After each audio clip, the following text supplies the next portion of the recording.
placer estar de nuevo juntos en este consultorio por EN Televisión. Ciertamente muy complacido del seguimiento que ustedes desde el principio nos han estado prestando. Hoy tenemos el permiso de entrar a un consultorio de una persona realmente especial. Una persona que cualquiera se sorprende de su especialidad, porque ella parece como pediatra o dermatóloga o algo así, pero no. Es Ximena Almanzar, la doctora Ximena Almanzar. Ortopedia, traumatología, cirugía artroscópica, medicina deportiva. Ahí sí hay tela por donde cortar. Y por eso le agradecemos muchísimo que ella nos haya recibido en su consultorio con tanta amabilidad. Doctora. Hola, un placer. Un placer. Muchísimas gracias por la invitación y por venir a mi espacio. Cómo no, cómo no. Realmente su consultorio es muy bonito, muy Gracias. Cómodo, muy atrayente, se respira un aire como de seguridad. Gracias. Y usted también despide ese mismo aire de seguridad. Gracias. Y en la conversación que hemos tenido previo a esta, ciertamente me doy cuenta que usted es una persona muy preparada en lo que hace. Gracias. Y lo hace con pasión. Amén, así mismo es. Yo me pregunto, ¿qué la motivó a hacer esta especialidad y las subespecialidades también? Realmente pues desde pequeña siempre he hecho deporte, me gusta el deporte, esa fue la educación que obtuve desde pequeña y dije que siempre quería hacer algo que fuera algo de pasión y no de obligación. Entonces ahí empieza cómo puedo hacer lo que me gusta, que es el área de medicina deportiva. Entonces lo hice mediante primero de ortopedia, para luego hacer la subespecialidad en lo que me gusta, artroscopia, reemplazo articular, medicina deportiva. ¿La artroscopia es? Es cuando operamos por cámara. Es como laparoscopia, pero nosotros artroscopia, artro de articulación, copia ya de cámara, operar por cámara. Ok. Y una pregunta, ¿qué diferencia hay entre ortopedia y traumatología? Ortopedia como tal es el tratamiento para yo prevenir o corregir una deformidad, que muchas veces el niño nace con ella, con esa deformidad. Ya traumatología es la parte de un trauma, tipo fractura o simplemente un esguince, donde es tratado por el médico ortopeda traumatólogo. Cabe recalcar que el médico ortopeda traumatólogo es un cirujano. Lógico. ¿Ok? Muy bien, muy bien. ¿Y cuáles son las patologías más frecuentes en la ortopedia específicamente? En la ortopedia, como tal, la deformidad, a veces como le dicen coloquialmente, los niños que tienen problema al caminar, que pueden estar caminando en tercera mecedora, que es en puntilla, niños que nacen con las piernas arqueadas, que se le explica a la madre hasta qué punto es normal, niños o madres que refieren que sus niños sacan los pies, meten los pies, niños que nacen con deformidades a nivel de las caderas o a nivel de sus piecitos o rodillas. Eso es lo que trata como tal la ortopedia, que es como tal cosas que son de niños, cosas que vienen ya de la parte de prevenir esas deformidades o cuando ya tienen esas deformidades a nivel ósea, pues cómo tratarla. Y en ese caso específico de esa que el niño mete un pie o es gambao o lo que sea, yo he notado que antes se usaba mucho, cómprale unas botas o mándale a hacer unas botas. Así es. Todavía eso se usa. Realmente hay una campaña que tenemos tratando de que las personas se orienten, estudien, lean qué momento el niño puede meter los pies para que me entienda, puede sacar los pies, puede estar con las piernas arqueadas, que le dicen el gambao. Eso es un proceso fisiológico que se va presentando durante los primeros pasos de su vida hasta que cumplen aproximadamente 6 años. Por eso es que existe lo que es ortopedia o consulta de niños sanos, donde usted lo lleva al ortopeda infantil que lo va a evaluar y va a determinar. El uso de las botas, tenemos una campaña ya de que no se utilizan. Inclusive se va a otros países que era bien utilizado, como es Venezuela, México, Cuba, y también ya el médico que está actualizado o que está, como digo yo, nueva escuela, como tal no le está indicando. Excelente, excelente, qué bien, qué bien. Como le decía hace un momentito, en privado, los televidentes, cuando se enteran de qué especialista con qué especialista voy a conversar, me envían por los medios electrónicos algunas preguntas. Perfecto. Yo voy a ir intercalando también esas preguntas, aparte de lo que he preparado para mi entrevista con usted. Excelente. Una de las cosas que me intriga un poco, por ejemplo, el ortopeda o el reumatólogo es el encargado de chequear un paciente con artritis. Realmente lo podemos tratar los dos, pero casi siempre el paciente acude primero a su reumatólogo, donde es quien lo diagnostica la mayoría de veces, donde pone el tratamiento, y muchas veces ya cuando hay otros tipos de patología que él entiende que no es una artritis, es referido al ortopeda, pero puede ser tratado por ambos, tanto como el ortopeda como el reumatólogo, e inclusive se puede trabajar de manera unidos los dos. Con el paciente nos llamamos uno con otro buscando la solución para el paciente. Perfecto, perfecto. Y respecto, esta es una de las preguntas. Me preguntaron que respecto a la rotura del ligamento cruzado anterior de la rodilla, que por qué se produce y si el tratamiento siempre es quirúrgico. Realmente la mayoría de veces se produce por traumatismo, que es lo más común, o en estos pacientes que tienen quizás otras patologías de base, pacientes obesos, sedentarios, muchas veces puede pasar. Casi el 90% de los casos son quirúrgicos. Eso va a depender qué hace el paciente, a qué se dedica el paciente, cómo está la sintomatología de ese paciente, y ahí es que uno determina. También existe lo que es el desgarro parcial o el desgarro completo, o si simplemente el ligamento no está desgarrado, sino inflamado. Y muchas veces el paciente dice que está totalmente con una ruptura. Eso hay que ver el tipo que tiene el paciente, qué tipo de desgarro tiene el paciente y si realmente está desgarrado. ¿Por qué? Porque es el ligamento que le da la estabilidad a la rodilla. Sí, ¿cuál es la posición anatómica del ligamento cruzado anterior? A pesar de que el nombre lo dice, ¿verdad? Justamente está en el medio de la rodilla, justamente en el medio, y es el que va así mismo cruzado. Él está dentro internamente, o sea, para evaluarlo es haciendo maniobras donde yo lo busco, cajón anterior, cajón posterior, buscando de que este me dé la estabilidad de la rodilla, y cuando la rodilla se va hacia adelante, puedo pensar en que el ligamento está desgarrado, o en su defecto también tengo que pensar que el paciente puede ser hiperlaxo. Tengo que ver lo que me dice el paciente, me duele, no me duele, me molesta, eso va a depender mucho. Y claro está, tenemos que hacer estudios de imágenes donde van a determinar qué es lo que tiene desgarrado, a nivel de dónde está, y si realmente es un desgarro parcial o un desgarro total.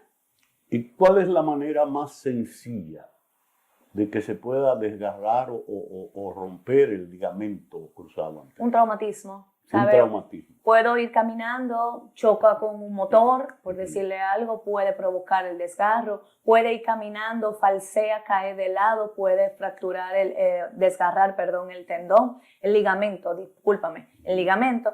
Y en su defecto, también hay una maniobra que tú vas caminando y haces como un giro rápido, giras sobre la rodilla, y ahí puede también causarte un desgarro del ligamento. Entonces, eso me lleva a tu principal o preferida subespecialidad, que es la medicina deportiva. En ese caso, claro que sí, y ahí me va a prender más el bombillo, porque si es un paciente que hace un deporte específico, él lo primero que me va a preguntar es: ¿cuándo vuelvo? ¿Qué pasó? ¿Cómo lo vamos a hacer? ¿Tengo que operarme? ¿No me tengo que operar? ¿Cuánto tiempo es mi recuperación? Todo eso va de la mano.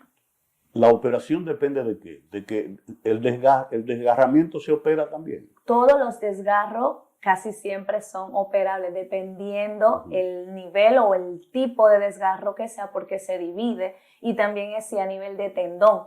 Un desgarro a nivel del tendón no se regenera, al menos que sean algunas fibras solamente que se hayan desgarrado. Si es un desgarro parcial o un desgarro completo, no se te va a regenerar porque ya está roto por completo, para que me puedan entender.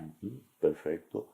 Doctora, vamos a hacer una pequeña pausa. Perfecto. Con el permiso de los televidentes y retornamos. Bien.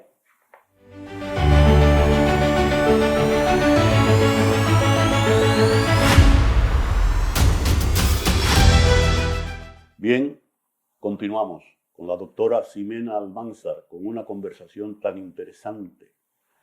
Ciertamente, para hablar con la fluidez que usted habla de su especialidad, hay que estar bien preparado. Yo la felicito. Gracias. Además, me felicito a mí y felicito a los amables televidentes porque es la primera dama que viene a este programa. Ay, gracias, gracias. Nos sentimos un honor para mí. De maravilla. Gracias. Una de las preguntas que me hicieron es hablar de la fractura epitróclea en los niños, que creo que es en el codo, ¿verdad? Es en el codo. ¿Con qué frecuencia y por qué se produce? Si el niño se deporta, casi siempre son traumáticas. El niño va corriendo, se cae encima del codo, dependiendo la posición que adopte a la hora de caer, es que va a producir probablemente el desgarro o como tal la fractura de este niño. O sea, que eso va a depender mayormente de lo que esté haciendo ese niño. Se cae de la cama, la niñera muchas veces lo ala, él se tira al piso, el codito cae, como diríamos, un traumatismo directo, y ahí puede producir la fractura. Claro que sí. Y es una de las más comunes que llegan a la emergencia, y son una de las fracturas que más dolor de cabeza dan, porque ahí están las líneas de crecimiento, y es lo que uno como ortopeda tiene que tener muy en cuenta y estar siempre alerta a que esta línea de crecimiento esté bien, porque si no podemos tenerle efectos secundarios en el mañana en ese niño. ¿Qué es la línea de crecimiento? ¿Qué es? Explíqueme. Es donde crece el hueso, también llamada fisis. Fisis o línea de crecimiento es la separación que tiene el hueso entre la metáfisis y la fisis, que es la línea que hay. Entonces, metáfisis, epífisis, diáfisis. Diáfisis es el cuerpo del hueso.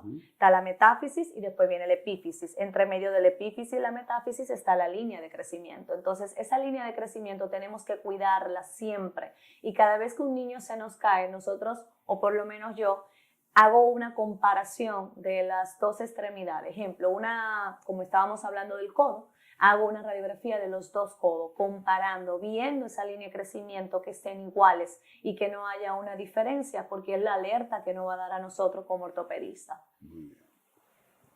¿Cuáles son las lesiones deportivas más frecuentes, por ejemplo, de hombro o de codo? Si me voy un ejemplo a un deportista que estemos en béisbol, que sea un lanzador, un pitcher, puedo conseguir slap, que es una lesión a nivel del labrum. Yo le digo a los pacientes, para que puedan entender, imagínate una goma de una bicicleta, sin el tubo esa goma no funciona.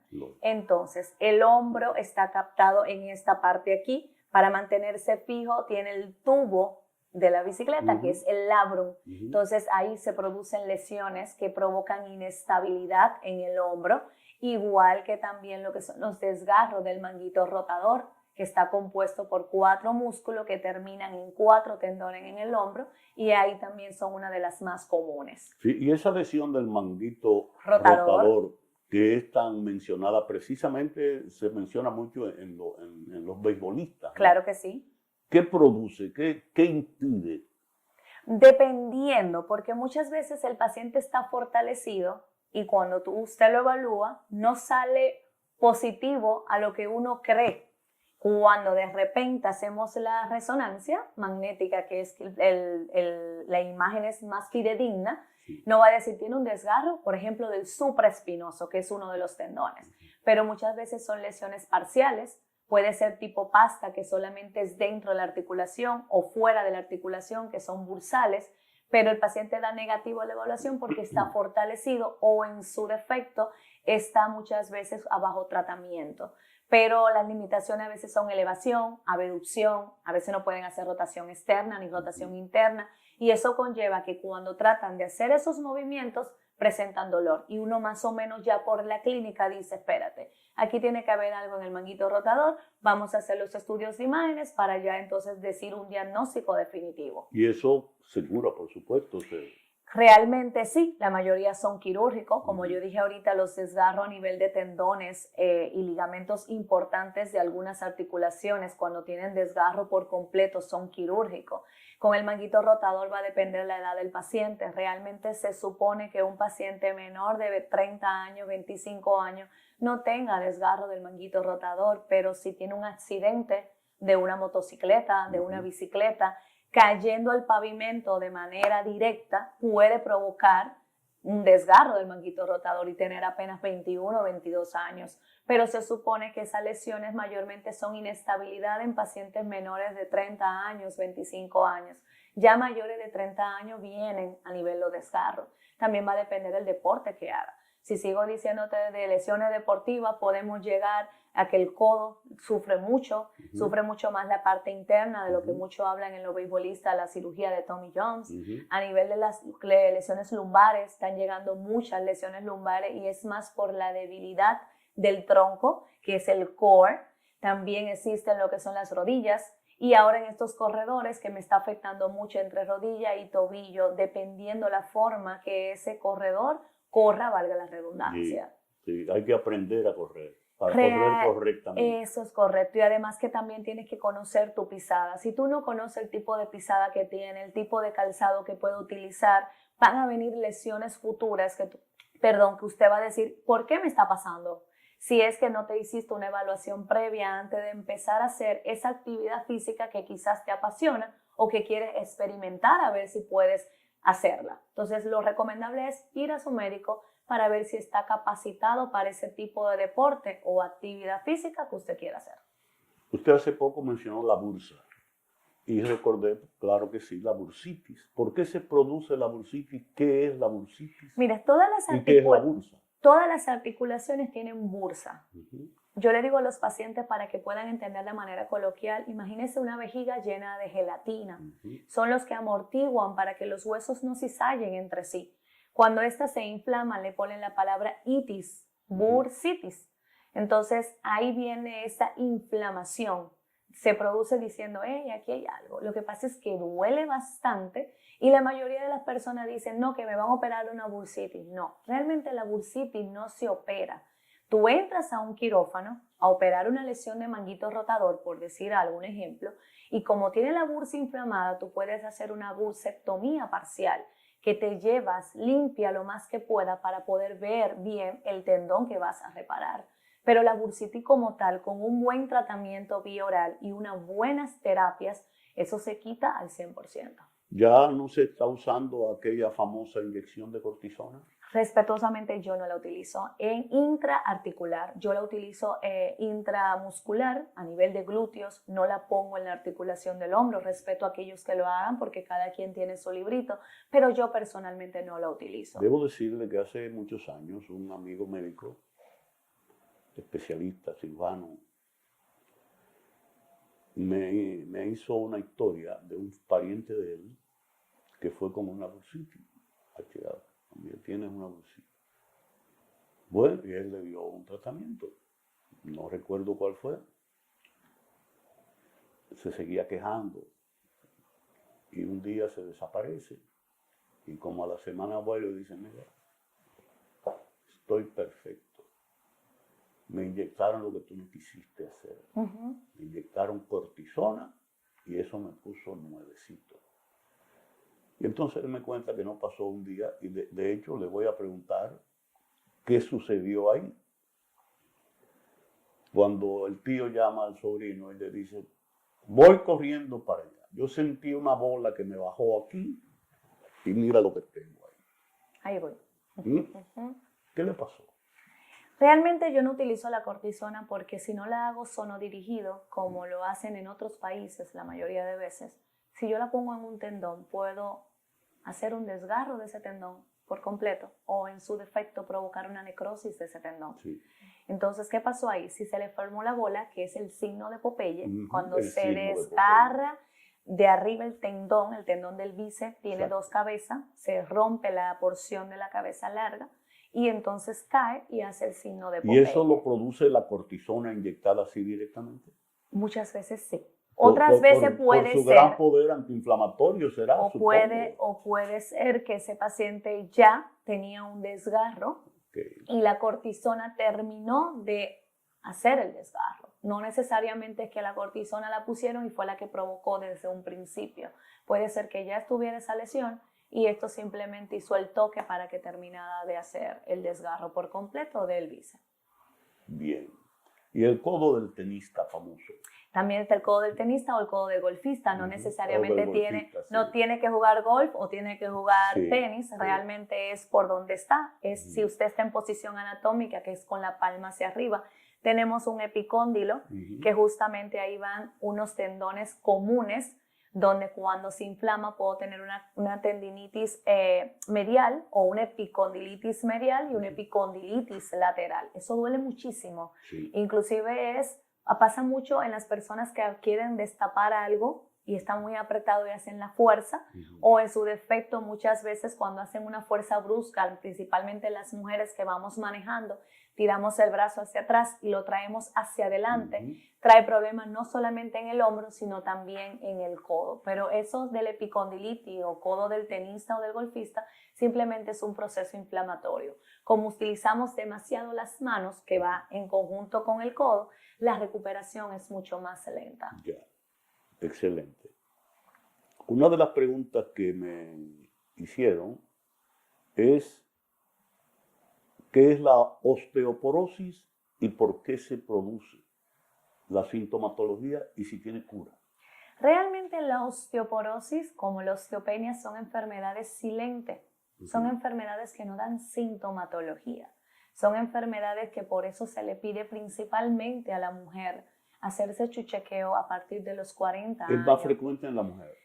Es más frecuente en las mujeres por la parte de nosotras hormonal, por el periodo menstrual, por esa parte en nosotras. Aunque debo de recalcar que últimamente me están llegando muchos hombres que me están dando osteopenia y osteoporosis en los resultados de la densitometría. Bueno, como van las cosas, y escúchame que te interrumpa, a lo mejor es que está cambiando también el sistema hormonal del hombre.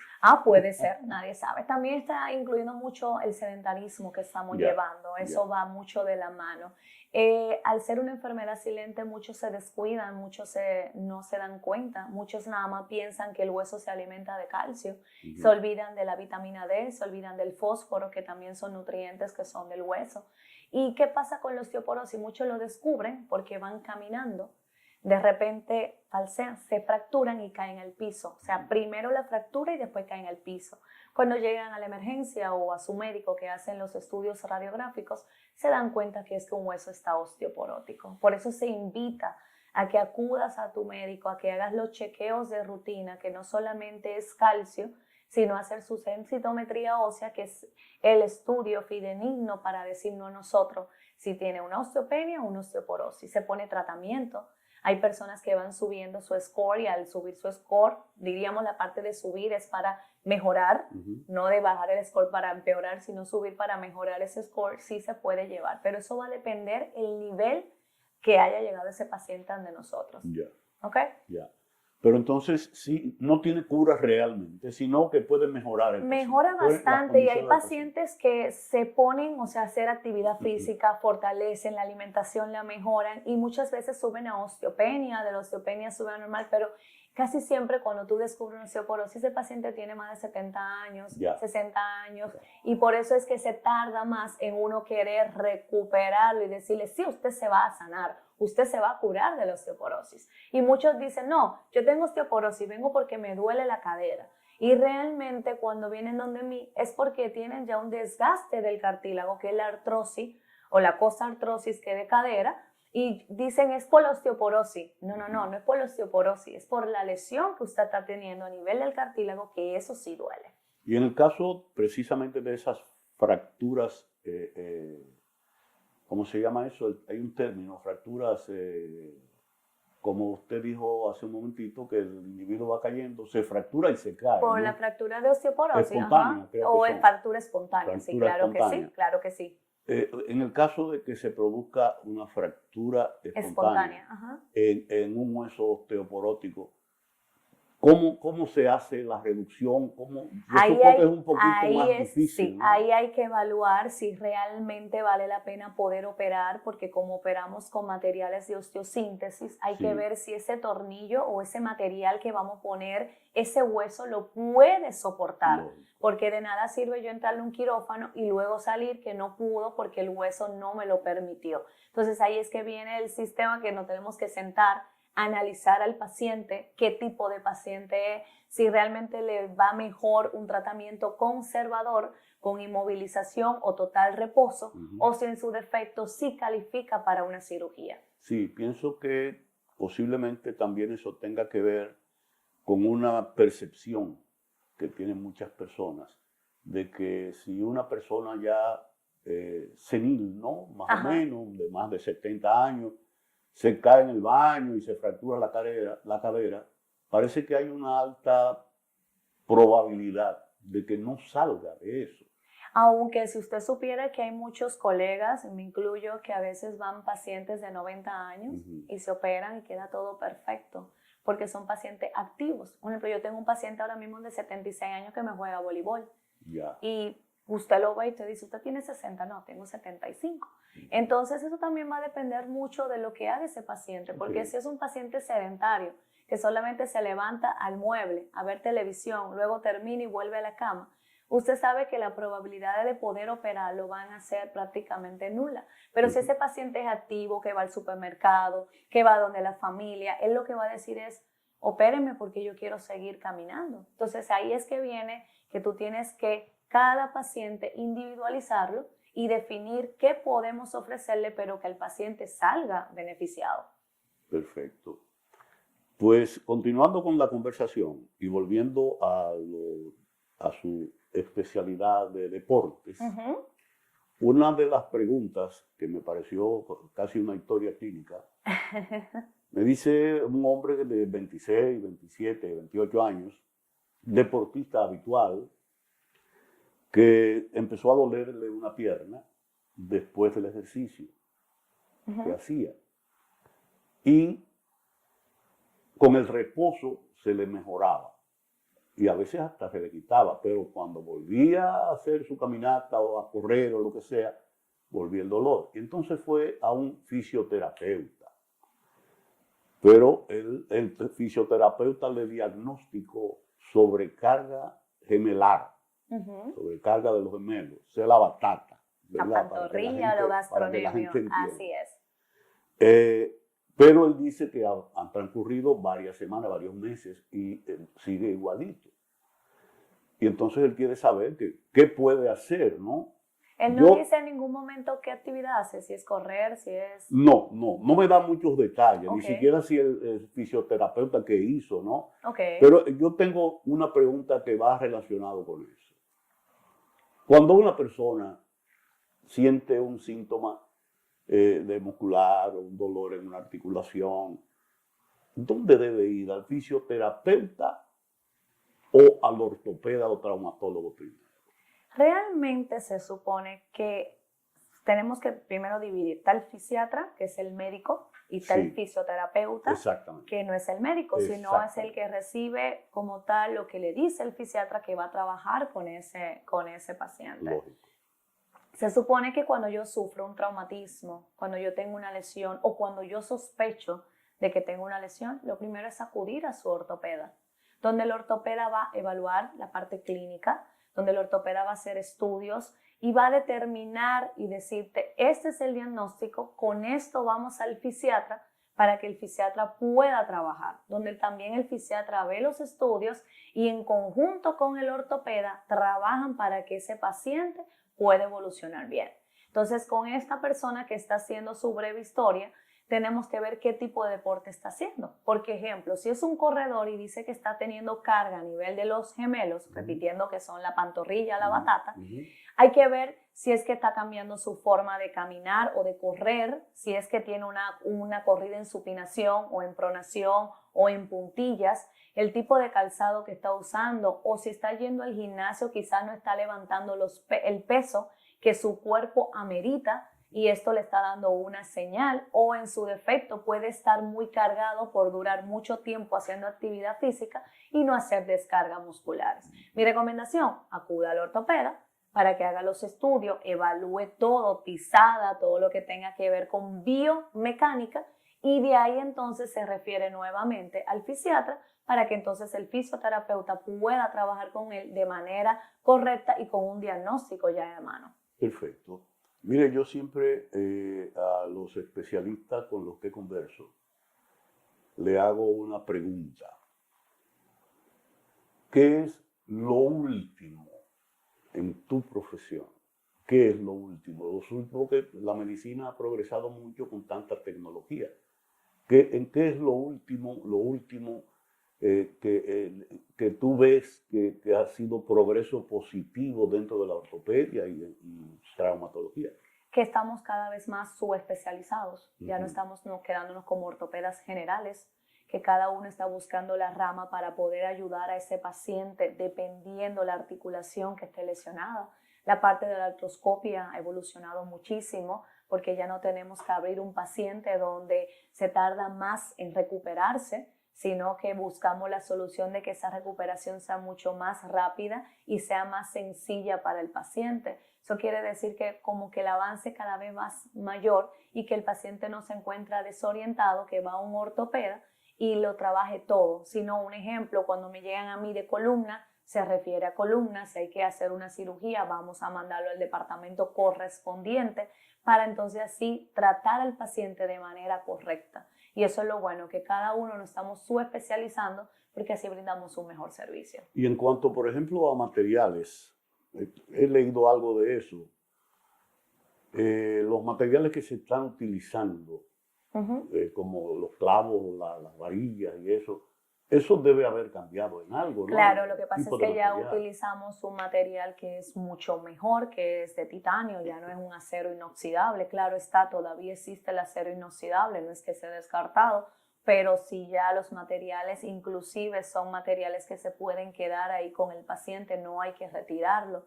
En su defecto, cuando se retira puede ser que el paciente haya hecho un rechazo, o en su defecto que el paciente quiera retirarlo porque le están molestando o porque no quiere tenerlo, pero ya el material que se está usando en la actualidad ya es un material de excelente calidad que no hay necesidad necesariamente, valga la redundancia, de retirarlo. Y no produce ningún tipo de rechazo. Cada material, independientemente el que sea, puede producir un rechazo porque eso va a depender de cada organismo, y cada organismo es diferente, cada hueso es diferente, y puede llegar a un punto que tú digas, wow, pero usé el mejor material que puede existir y mira, este paciente me está haciendo un rechazo. Entonces, tomadones 4 en la medicina, podemos pensar que sí, que va a salir todo bien, pero de repente este paciente nos sale con una complicación, que es lo que se le explica al paciente. Te estamos poniendo el mejor material, pero existen las complicaciones aunque tú pongas el mejor material. Perfecto. Eso me recuerda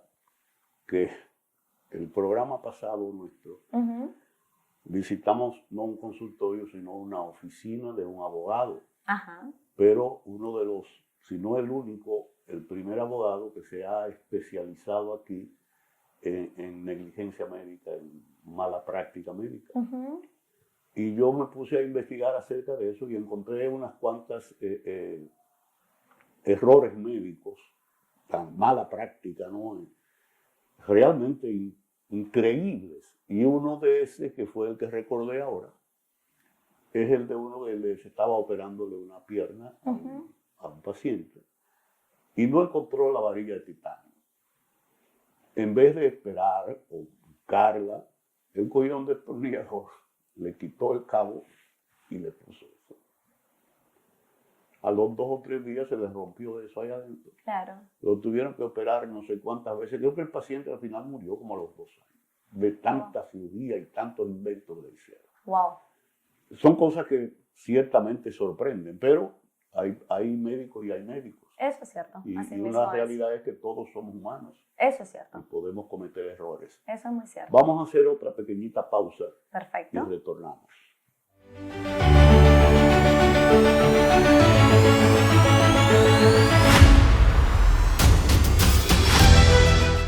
Bien, continuamos, doctora. Les voy a hacer varias preguntas en una, porque Ok. es de lo mismo. Perfecto. ¿Qué son los meniscos y cuál es su función? ¿Qué patologías pueden sufrir los meniscos? ¿Cuáles síntomas pueden sugerir al paciente problemas de sus meniscos? Los meniscos son la amortiguación de las rodillas, son los que no amortiguan como tal, para que hueso con hueso, o sea, el extremo distal del fémur, que son donde están los cóndilos, y la meseta tibial o el extremo superior de la tibia no choquen entre sí, o sea, que son amortiguadores de la rodilla. Que los meniscos realmente, uno de los síntomas que más da cuando se lesionan, el paciente refiere que al subir y bajar escalera le duele, que cuando va caminando siente como que no amortigua, siente como un dolor que está presionando, o en su defecto cuando está sentado que se va a parar, que va a hacer el arranque, presenta dolor en la parte de adelante o en la parte anterior de la rodilla. ¿Cuál fue la otra? ¿Me diga qué eran los meniscos? La lesión. Los síntomas ya. Ajá. Creo ¿Y que yo... cuáles síntomas? Ah, que lo acaba de contesté, decir. sí, Ya perfecto, lo ya, dijo. bien. Es que ¿Y pensé, qué especialista trata las patologías de los meniscos? ¿El ortopeda o el traumatólogo? es que todos los ortopedistas somos traumatólogos, por lo menos aquí en la República Dominicana. ¿Así? Sí. Ah, qué bien. Entonces, Qué cuando usted se gradúa como cirujano, ortopeda, traumatólogo. bien. Perfecto. Hay otros países que no solamente sale como ortopeda, Ya. otros países sale como traumatólogo, pero aquí Perfecto. sale como cirujano, ortopeda, traumatólogo. Cualquier ortopeda, traumatólogo que vaya, que asista, puede darle un diagnóstico y puede decirle el tratamiento a seguir con una lesión de menisco. Ok. ¿Cómo se produce una lesión de menisco? Puede ser traumática, puede ser obesidad, puede ser sedentarismo, puede ser producto de la actividad física que haga ese paciente, y ahí pongo un paréntesis. Muchas veces empezamos muy temprano a hacer actividades físicas donde empiezan a sufrir las articulaciones y donde cuando no nos cuidamos, entonces esas lesiones vienen más a corta edad que realmente cuando pasemos de los 30, 40, 50. Entonces, realmente va a depender mucho esa actividad que haga ese paciente o esa persona, y en su defecto también mucho la obesidad me provoca, o también están estos pacientes que son obesos, bajan rápido de peso, también producen mucha molestia a nivel de la rodilla y muchas veces las lesiones están en el menisco o en los meniscos. ¿Y qué precauciones usted podría recomendar para que un paciente se cuide sus meniscos? Realmente va en la parte de su estiramiento, su calentamiento, el tipo de actividad física, que tenga el calzado adecuado para la actividad física que va a estar realizando. Las mujeres con los tacones, intercálenlo, no todo el tiempo el mismo tipo de zapato alto, para que ellos tampoco sufran mucho. También dependiendo de la actividad física que usted va a usar, va a ser el zapato que usted va a utilizar, que eso muchos no lo saben y muchos no investigan. Entonces, va a haber más o menos en el cuidado del día a día, es cómo usted se está alimentando, cómo usted está haciendo esa actividad física y si usted tiene los calzados adecuados. Es la forma más para tú cuidar no solo los meniscos, sino sus articulaciones. Ok. ¿El tratamiento es siempre quirúrgico? Eso va a depender del tipo de lesión que tenga a nivel de los meniscos, porque muchas veces son cambios mixoides desde pequeños que vienen ya degenerativos, que a veces pues ahí yo no te puedo decir que es quirúrgico, pero ya cuando hay una lesión hay síntomas, el paciente muchas veces llega sin síntomas y le decimos, pero mira, tú tienes un desgarro, pero la mayoría de veces cuando tienen dolor y no mejoran ni al tratamiento bioral ni a unas buenas terapias físicas rehabilitadoras, entonces tú tienes que ir pensando ya en lo quirúrgico, pero siempre es ir por paso con cada paciente y repitiéndolo desde un principio. Va a depender el tipo de paciente que sea y la actividad física que haga ese paciente. He escuchado alguna vez que se está usando ahora un tratamiento como inyectar ozono, ¿eh? Existe lo que es el ozono, el plasma, Plasma células también. madres. Eso también va a depender. Por lo menos en las rodillas yo no utilizo el ozono. Sí tengo colegas que lo utilizan, que le han ido bien con su ozono. Mayormente yo prefiero más el plasma rico en plaqueta, que me voy más a lo seguro, pero claro está, no todos los pacientes califican para poner plasma. Claro. ¿Ok?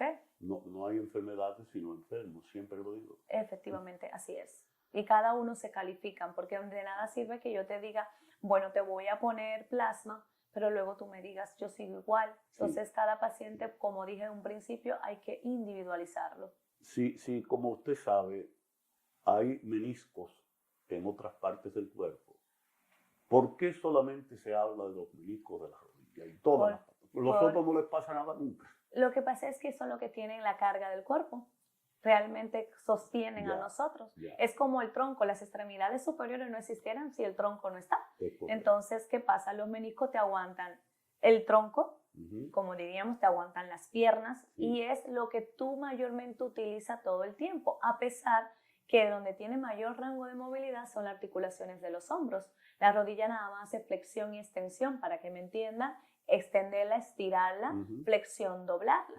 Ella no aguanta que tú hagas rotación, porque cuando haces la rotación, que es doblar hacia la izquierda o hacia la derecha, puede ahí tener lesiones, no solo del menisco o de los meniscos, sino de los ligamentos cruzados anterior y posterior, de los ligamentos colateral medial y colateral lateral. O sea que no solamente se afectan los meniscos, las rodillas sufren, lo que pasa es que todo el mundo nada más dice menisco, pero se olvida que tú tienes muchísimas cosas en la rodilla que tú puedes lesionarte. Lógico que sí. Nos queda poco tiempo y no quiero terminar sin hablar de algo que lo tenía muy pendiente. Desde hace unos años, como usted sabe, se ha incrementado de una manera significativa que las personas se hayan volcado a los gimnasios a hacer ejercicio, a ponerse fuerte, a ponerse cuadrito, y muchísimas cosas. Y entonces ya es prácticamente comprobado, y no quiero herir susceptibilidades, pero como que no siempre el personal que está ahí dirigiendo esos ejercicios, esos entrenamientos, tiene la capacidad suficiente como para hacerlo. Y de ahí viene, que ya lo he conversado con algunos otros profesionales en el programa, viene hasta la indicación de medicamentos, de anabólicos, sin un criterio realmente profesional, que ha traído también muchas consecuencias. Y precisamente, conversando con usted, quiero que usted me diga si en su casuística usted tiene muchos pacientes que vienen de los gimnasios con lesiones importantes. Realmente sí, vienen la mayoría, si vienen con lesiones, no solo en rodillas, sino hombro, espalda baja, que es la columna lumbar, rodilla, tobillo, o sea, es grande las patologías que cada vez más aparecen cuando estamos en el gimnasio, y más bien por lo que usted dijo, muchos dicen que son capacitados y el paciente o la persona cree totalmente en ese entrenador que buscó, no estudia nunca lo que está trabajando en ese gimnasio, y ahí es que viene la patología, y más cuando le dicen, vamos, que usted puede con un peso que realmente no está capacitado ese cuerpo para aguantar. Con los medicamentos tengo muchos que vienen con lesiones que salen de aquí para un nefrólogo, salen para un cardiólogo, porque el daño que ejercen esos medicamentos sobre estos órganos a veces son irreversibles. Así mismo. Entonces, yo siempre recomiendo, yo no los prohíbo porque yo no soy quien para prohibir, pero sí le digo a los pacientes, hagas un chequeo, y es un llamado, una evaluación antes, si es el internista o conmigo, donde un ortopeda te puede indicar todas las analíticas, ver cómo está trabajando tu organismo, y de ahí determinamos si usted califica o no califica. Pero no se ponga a inventar, porque cuando quieren venir a buscar la solución, lamentablemente ya es tarde. Pero las lesiones son muchas. Ya, y yo supongo que ahora con lo que está de moda, que son ejercicios realizados con una alta intensidad, el CrossFit. El CrossFit. Yo supongo que usted ha recibido ya muchos pacientes. Sí, y bastante, y cada vez son más. Hay veces que hay que explicarle al paciente, el CrossFit no está diseñado para todo el mundo, y eso no lo quieren captar. Muchas personas que nunca en su vida han hecho ejercicio deciden de primera hacer un CrossFit, no deciden por lo menos caminar, un cardio, hacer yoga o pilates, sino impactos. Entonces no lo educa la persona que lo está recibiendo como entrenador, y ahí es que vienen las lesiones. Entonces empieza el CrossFit y ya a la semana o al mes lo tenemos aquí lesionado. Ya. Pasa que la educación está un poquito todavía bajita y ahí Definitivamente. vienen los problemas. Doctora, ya finalmente, pues yo deseo, y yo sé que los televidentes también, que usted nos dé un consejo en general, ¿no? Para cuidarnos nuestro sistema óseo, nuestros huesos, nuestros ligamentos. ¿Qué usted nos aconseja? Alimentación, el descanso y tratar de evitar o dejar la vida sedentaria. La vida sedentaria nos lleva a que cuando estemos mayores de 60 años empiecen todos los dolores. Cuando tú estás activo, te llega la edad y tú no la sientes porque tus músculos están en movimientos y es algo que estoy trabajando fuertemente en poner activo a aquel que está inactivo y el que está activo orientarlo para que no llegue a lesiones y si llega a lesionarse, orientarlo para que vuelva nuevamente a su mundo de actividad física. Hago un llamado en la alimentación en que se chequeen en la utilización de sus proteínas, pero de manera controlada, que su médico le vaya evaluando. Del consumo de suplementos no tengo problema, pero chequéese, porque ahí podemos evitar lesiones futuras que realmente no tiene que esperar a usted hacerse el daño para entonces después buscarnos a nosotros, sino evitarlas. Perfecto, doctora. Gracias. Ciertamente un gran placer. Un gran placer y Ujú. sé que los televidentes están en sus casas gozando también. Gracias. Se nos quedaron muchísimos temas porque son muchos. Bastante. O sea que yo no descarto la posibilidad de pedirle permiso algún otro día. No hay problema con eso, cuente con eso. Y a ustedes, hasta la próxima si el Señor lo permite.